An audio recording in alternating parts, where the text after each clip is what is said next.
नमस्कार दोस्तों, स्वागत है आप सभी का कृष्णा एकेडमी के यूट्यूब चैनल पे। आज है 16 अगस्त 2022 और आज के हम लोग कुछ मोस्ट इंपॉर्टेंट करंट अफेयर को देखेंगे जो आपके एग्जाम के पॉइंट ऑफ व्यू से बेहद इंपॉर्टेंट है। और जो हमारा पिछला 2-3 दिन का करंट अफेयर छूटा है उसको हम लोग लास्ट में शॉर्ट फॉर्म में एक बार उसको देख लेंगे। तो चलिए, आज के करंट अफेयर का हमारा पहला क्वेश्चन है कि प्रधानमंत्री नरेंद्र मोदी जी ने किस राज्य में स्थित दूसरी पीढ़ी के इथेनॉल संयंत्र को समर्पित किया है? तो यह हरियाणा राज्य में किया है। यानी कि प्रधानमंत्री नरेंद्र मोदी जी ने 10 अगस्त 2022 को हरियाणा के पानीपत में, याद रखेंगे कहां पे, तो हरियाणा के पानीपत में राष्ट्र को समर्पित दूसरी पीढ़ी यानी कि सेकेंड जनरेशन के इथेनॉल संयंत्र को समर्पित किया है। और इसे किसने बनाया है? इसे इंडियन ऑयल कॉर्पोरेशन लिमिटेड द्वारा 900 करोड़ रुपए, कितने रुपए में, तो 900 करोड़ रुपए से अधिक की अनुमानित लागत से बनाया गया है। और इसकी जो उत्पादन क्षमता है इथेनॉल संयंत्र का, मतलब इसका इथेनॉल उत्पादन करने की क्षमता कितनी है, तो यह प्रति वर्ष लगभग 3 करोड़ लीटर इथेनॉल का उत्पादन करेगा। अगर आपसे क्वेश्चन पूछा जाएगा कि भारत का पहला इथेनॉल संयंत्र का उद्घाटन कहां किया गया है, आप बताएंगे बिहार के पूर्णिया जिले में किया गया है। हमारा अगला प्रश्न है कि ब्रिटिश शासन से स्वतंत्रता को चिन्हित करने के लिए भारत ने 15 अगस्त 2022 को अपना चौथा स्वतंत्रता दिवस मनाया है। तो याद रखेंगे, भारत अपना 76वां स्वतंत्रता दिवस मनाया है। आप लोगों में बहुत सारे लोग कंफ्यूज थे कि सर ये 75वां स्वतंत्रता दिवस है कि 76वां है। तो देखिए दोस्तों, भारत जो है अपनी आजादी के 75 साल पूरे होने के उपलक्ष्य में आजादी का अमृत महोत्सव मना रहा है। किसके उपलक्ष्य में? तो आजादी के 75 साल पूरे होने के उपलक्ष्य में, यानी हमारे देश को आजाद हुए कितने साल हो गए, 75 साल पूरे हो गए। उसी के उपलक्ष्य में 76वें स्वतंत्रता दिवस पर आजादी का अमृत महोत्सव मनाया जा रहा है। यानी कि भारत में हर साल 15 अगस्त को स्वतंत्रता दिवस के रूप में मनाया जाता है। 2022 में देश अपना 76वां स्वतंत्रता दिवस मना रहा है, जो ब्रिटिश शासन से देश की आजादी के 75 साल पूरे होने का प्रतीक है। और इसी 75 साल के पूरे होने के प्रतीक में आजादी का अमृत महोत्सव मनाया जा रहा है। ठीक है। और भारतीय स्वतंत्रता आंदोलन प्रथम विश्व युद्ध के दौरान शुरू हुआ था और इसका नेतृत्व किसने किया था? तो महात्मा गांधी जी ने किया था। और 15 अगस्त 1947 को ही देश को ब्रिटिश औपनिवेशिक शासन से आजादी मिली थी। तो आप इसे याद रखेंगे। हमारा अगला प्रश्न है कि स्वतंत्रता दिवस 2022 के अवसर पर कितने पुलिस कर्मियों को पुलिस पदक से सम्मानित किया गया है? यह 1082 सैनिकों को सम्मानित किया गया है। यानी कि स्वतंत्रता दिवस 2022 के अवसर पर कुल 1082 पुलिस कर्मियों को पुलिस पदक से सम्मानित किया गया है, जिसमें से 347 कर्मियों को वीरता के लिए जबकि 87 को विशिष्ट सेवा के लिए सम्मानित किया गया है। और सीआरपीएफ की चारू सिन्हा, इनका नाम आप लोग याद रखेंगे कि सीआरपीएफ की चारू सिन्हा को 40 वीरता पदक हासिल किए हैं। ठीक है, जो सभी बलों में देश में सर्वाधिक है। और सबसे अधिक वीरता पदक सीआरपीएफ को और उसके बाद जम्मू कश्मीर पुलिस को मिले हैं। हमारा अगला प्रश्न है कि दलाल स्ट्रीट के बिग बुल के रूप में लोकप्रिय इसका अगस्त 2022 में निधन हो गया। तो राकेश झुनझुनवाला का निधन हो गया है। यानी कि दलाल स्ट्रीट के बिग बुल के नाम से मशहूर राकेश झुनझुनवाला का 14 अगस्त 2022 को 62 साल की उम्र में निधन हो गया। लगभग 5.8 बिलियन डॉलर की अनुमानित संपत्ति के साथ झुनझुनवाला भारत के 36वें सबसे अमीर व्यक्ति अरबपति थे। और आकाशा एयर भारत की नवीनतम बजट वाहक एयरलाइंस झुनझुनवाला के व्यवसायिक उपक्रमों में से एक थी। वह हंगामा मीडिया और एप्टेक लिमिटेड के अध्यक्ष भी थे। ठीक है। हमारा अगला प्रश्न है कि भारत किस वर्ष से चुनिंदा पेट्रोल पंपों पर 20% एथेनॉल के साथ पेट्रोल की आपूर्ति करेगा? तो यह 2023 से करेगा। यानी कि भारत अप्रैल 2023 से चुनिंदा पेट्रोल पंपों पर 20% एथेनॉल के साथ पेट्रोल की आपूर्ति करना शुरू कर देगा। तेल मंत्री हरदीप पुरी ने कहा कि 2025 तक पेट्रोल का 5वां हिस्सा एथेनॉल से बना होगा, ठीक है। और भारत ने जून 2022 में अपने निर्धारित समय से पहले 10% इथेनॉल यानी कि 10% इथेनॉल और 90% पेट्रोल के साथ मिश्रित पेट्रोल की आपूर्ति का लक्ष्य हासिल किया है। भारत, अमेरिका, ब्राजील, यूरोपीय संघ और चीन के बाद इथेनॉल का दुनिया का 5वां सबसे बड़ा उत्पादक है। तो अगर आपसे क्वेश्चन पूछा जाएगा कि भारत यानी कि इथेनॉल का दुनिया का सबसे बड़ा 5वां उत्पादक देश कौन सा है, तो आप बताएंगे भारत है। पहले स्थान पे कौन है, तो अमेरिका है। दूसरे पे कौन है, तो ब्राजील है।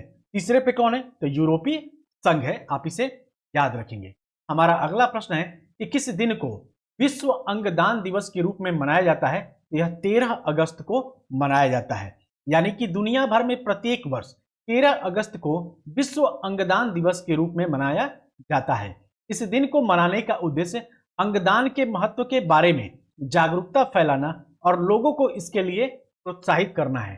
पहला सफल जीवित दाता अंग प्रत्यारोपण कब हुआ था, तो 1954 में अमेरिका में किया गया था। और भारत 27 नवंबर को अंगदान दिवस मनाया जाता है। तो अगर आपसे क्वेश्चन पूछ लेगा एग्जाम में कि भारत में अंगदान दिवस कब मनाया जाता है, तो याद रखेंगे 27 नवंबर को मनाया जाता है। हमारा अगला प्रश्न है कि भारत में किस दिन को विभाजन विभीषिका स्मृति दिवस के रूप में मनाया जाता है, तो 14 अगस्त को मनाया जाता है। यानी कि भारत में 14 अगस्त को विभाजन विभीषिका स्मृति दिवस के रूप में मनाया जाता है। यह 1947 में भारत के विभाजन के दौरान पीड़ित और लोगों की पीड़ा को याद दिलाता है। किसको, तो यह जो 1947 में भारत में विभाजन के दौरान पीड़ितों और लोगों की पीड़ा को याद दिलाने के लिए यह मनाया जाता है। तो 2021 के स्वतंत्रता दिवस के भाषण में, ये कब से मनाया जा रहा है, तो 2021 के स्वतंत्रता दिवस के भाषण में प्रधानमंत्री नरेंद्र मोदी जी ने 14 अगस्त को विभाजन विभीषिका स्मृति दिवस के रूप में मनाने की घोषणा की थी। तो अगर आपसे क्वेश्चन पूछ लेगा कि विभाजन विभीषिका स्मृति दिवस कब से मनाया जाने की घोषणा की गई थी, तो 2021 से। 2021 के स्वतंत्रता दिवस यानी 15 अगस्त 2021 से मनाए जाने की घोषणा की गई थी। और विभाजन में 10 से 20 मिलियन लोग विस्थापित हो गए तथा 2 से 20 लाख लोग मारे गए थे, ठीक है।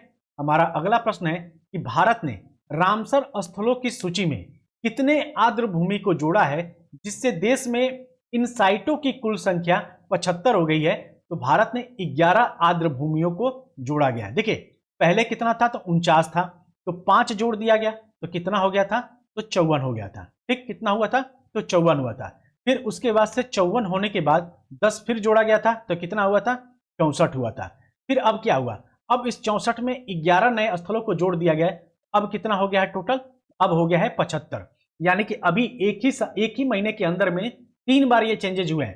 पहले 5 जोड़ा गया, फिर 10 जोड़ा गया और अब 11 जोड़ा गया।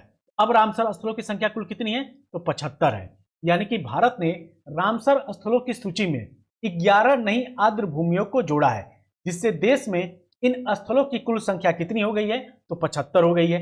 इन 11 स्थलों में से 4 तमिलनाडु में, कहां पे है, तो 4 तमिलनाडु में है, 3 उड़ीसा में है, 2 जम्मू कश्मीर में है और एक मध्य प्रदेश और महाराष्ट्र में है। और तमिलनाडु में रामसर स्थलों की अधिकतम संख्या कितनी हो गई है, तो 14 हो गई है। इसके बाद उत्तर प्रदेश में 10 रामसर स्थल है। तो अगर आपसे क्वेश्चन पूछा जाएगा कि किस राज्य में सबसे ज्यादा रामसर स्थल है, तो अब बताएंगे तमिलनाडु। पहले कौन था, पहले हमारा उत्तर प्रदेश था, लेकिन अब उत्तर प्रदेश में रामसर स्थलों की संख्या कितनी है, 10 है, जबकि तमिलनाडु में कितना हो गया है, 14 हो गया है, ठीक। तो आप इसे याद रखेंगे। ये क्वेश्चन आपसे पूछा जा सकता है कि किस राज्य में रामसर स्थलों की संख्या सर्वाधिक है, तो आप बताएंगे तमिलनाडु में। कितना है, तो 14 है, ठीक। अब भारत ने 1982 में, कब, तो भारत ने 1982 में रामसर समझौते पर हस्ताक्षर किया था। तो आपसे क्वेश्चन पूछा जाएगा कि भारत ने रामसर स्थल पर हस्ताक्षर कब किया था, तो 1982 में किया था, ठीक। हमारा अगला प्रश्न है कि अगस्त 2022 में किस राज्य सरकार ने अपने तटों के लिए राष्ट्रीय समुद्र प्रौद्योगिकी संस्थान यानी कि NIOT के साथ समझौता ज्ञापन पर हस्ताक्षर किए हैं, तो यह उड़ीसा राज्य ने किया है। यानी कि ओडिशा राज्य ने समझौता ज्ञापन के अनुसार NIOT राज्य सरकार को तकनीकी मार्गदर्शन, डिजाइन और जलवायु अनुकूलन तटीय सुरक्षा उपकरण की रूपरेखा प्रदान करेगा। उड़ीसा में लगभग 480 किमी की एक विशाल तटरेखा है और तटीय क्षेत्र प्राकृतिक आपदाओं के संपर्क में है। उड़ीसा के मुख्यमंत्री कौन है? तो नवीन पटनायक है। उड़ीसा के उप राज्यपाल कौन है? ये आप कमेंट करके हमें बताएंगे। और अगर आपसे मैं पूछूं कि सबसे बड़ा, भारत का सबसे बड़ा तटीय प्रदेश कौन सा है, तो याद रखेंगे वो है गुजरात। ठीक, गुजरात के बाद कौन है? तो गुजरात के बाद दूसरा कौन है? तो दूसरा आप कमेंट करके बताइएगा। पहला आपको मैंने बताया गुजरात है, दूसरा तटीय प्रदेश कौन है, तो ये आपको कमेंट करके बताना है। और उड़ीसा के राज्यपाल कौन है, ये भी आपको कमेंट करके बताना है। हमारा आज का लास्ट क्वेश्चन है कि व्यापार और विकास पर संयुक्त राष्ट्र सम्मेलन अंकटाड की रिपोर्ट के अनुसार 2021 में डिजिटल मुद्रा स्वामित्व में भारत का चौथा स्थान है, तो भारत का 7वां स्थान है। ठीक, यानी कि व्यापार और विकास पर संयुक्त राष्ट्र सम्मेलन अंकटाड की एक रिपोर्ट के अनुसार 2021 में से लगभग 7.3% भारतीयों के पास किसी न किसी रूप में डिजिटल मुद्रा का स्वामित्व था।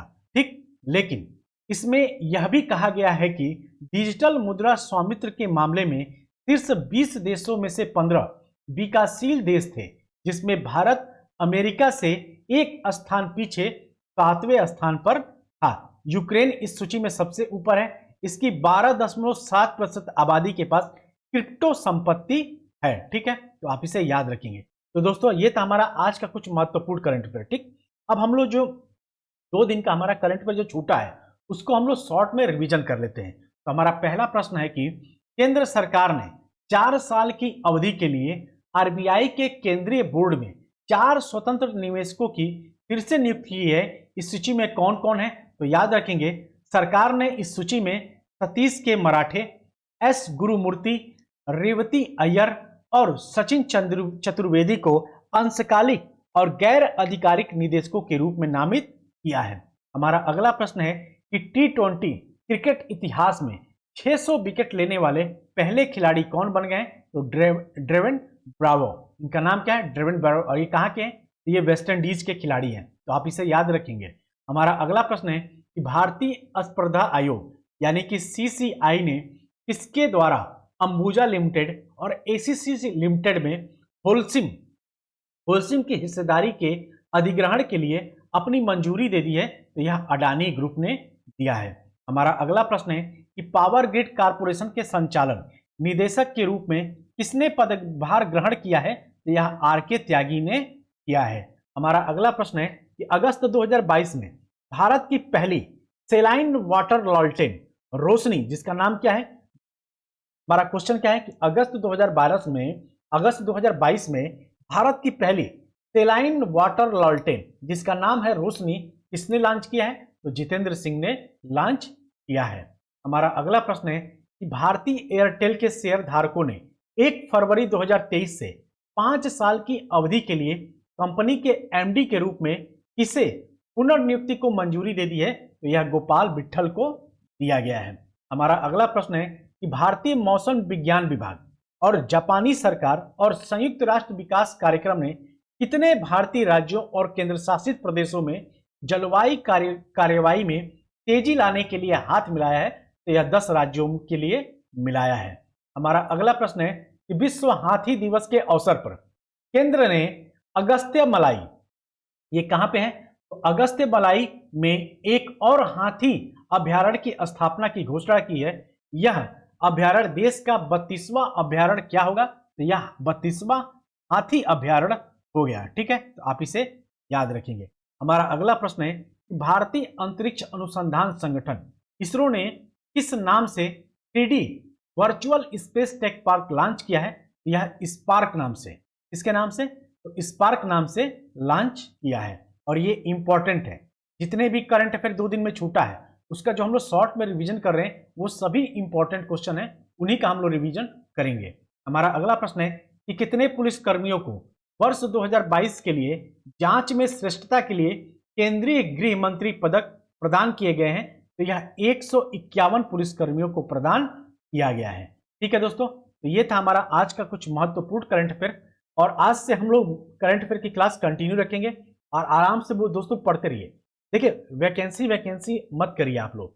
वैकेंसी आपकी संभावना यही है कि अगले साल तक 90% अगर सरकार को देना होगा तो मान लीजिए कि 90% चांस है कि अगले साल वैकेंसी आ जाएगी। तो इस अगले साल को ही आप लोग टारगेट मान के पढ़िए। अगर आप सोचेंगे कि कुछ लोग के कहने पे अगर आप लोग आ जाएंगे और सोच रहे हैं कि 2026 में वैकेंसी आएगी, और अगर आप लोग पढ़ाई छोड़ देंगे तो 2026 में आप लोग जॉब भी, आप देखिए 2026 तक इंतजार करेंगे तो हमें लगता है कि आप लोग लगभग 30 साल के हो जाएंगे। ठीक, इतने समय तक आप सिर्फ एक वैकेंसी के लिए इंतजार नहीं कर सकते, और सरकार भी इतना मूर्ख नहीं है कि आपको इतना झेलाएगी, क्योंकि 2019 के बाद कोई वैकेंसी नहीं आएगी। थोड़ा सा आप लोग भी अपना कॉमन सेंस लगाया करिए। आप लोग इतने अच्छे स्टूडेंट है, तैयारी करते हैं, इतने सिंसियर बच्चे हैं, तो आपके पास भी एक तर्क होना चाहिए। किसी के कहने पे और किसी के कह देने से आप चीजों को मान नहीं रहे। देखिए, कहते बहुत से लोग बहुत कुछ हैं, लेकिन हमेशा अपना भी थोड़ा सा दिमाग लगाना चाहिए। देखिए, संभावना यही है, अगर सरकार अगर मूड में ही नहीं है भर्ती देने का, तब तो कुछ किया ही नहीं जा सकता। लेकिन संभावना यही है कि 2023 में आपकी वैकेंसी आपको सुपर टेट की देखने को मिल सकती है। देखिए, मैं भी क्या कह रहा हूं, संभावना है, संभावना को ही आप अवसर में बदलिए। क्योंकि अगर मान लीजिए अभी आप लोग पढ़ाई में ढिलाई कर देंगे और ये मान के चलेंगे कि 2026 में वैकेंसी आएगी तो क्या अभी पढ़े, कुछ और कर लेते हैं, तो समझ लीजिए कि आप ना उधर के रहेंगे ना इधर के रहेंगे। इसलिए दोस्तों, मैं आप लोगों से हाथ जोड़ के विनती करता हूं कि अपनी पढ़ाई करना मत छोड़िए। वैकेंसी कब आएगी, नहीं आएगी, आएगी क्या होगा, इसके बारे में ना सोचते हुए आप लोग अभी आपका काम क्या है, अभी आपका सिर्फ काम है पढ़ाई करना। तो अभी सिर्फ आप लोग पढ़ाई पे फोकस करिए। ठीक है, वैकेंसी आएगी, जब भी वैकेंसी आएगी आपका सिलेक्शन सुनिश्चित हो जाए, इस चीज को आप लोग बस ध्यान में रखिएगा। ठीक है, ऐसा ना हो कि वैकेंसी भी आ जाए और सिलेक्शन भी ना हो, तब आपको बहुत तकलीफ होगा। अभी आप जो इंतजार कर रहे हैं उससे ज्यादा तकलीफ तब होगा जब आपकी वैकेंसी आ गई और खुदा ना खास्ता आप लोगों से मिस हो गया। इसलिए मैं आप लोगों से, भाई अगर आप हमको कुछ भी अपना समझते हैं तो मैं कभी भी आपकी भले के लिए ही बात करूंगा, कभी भी आपको डीमोटिवेट नहीं करूंगा।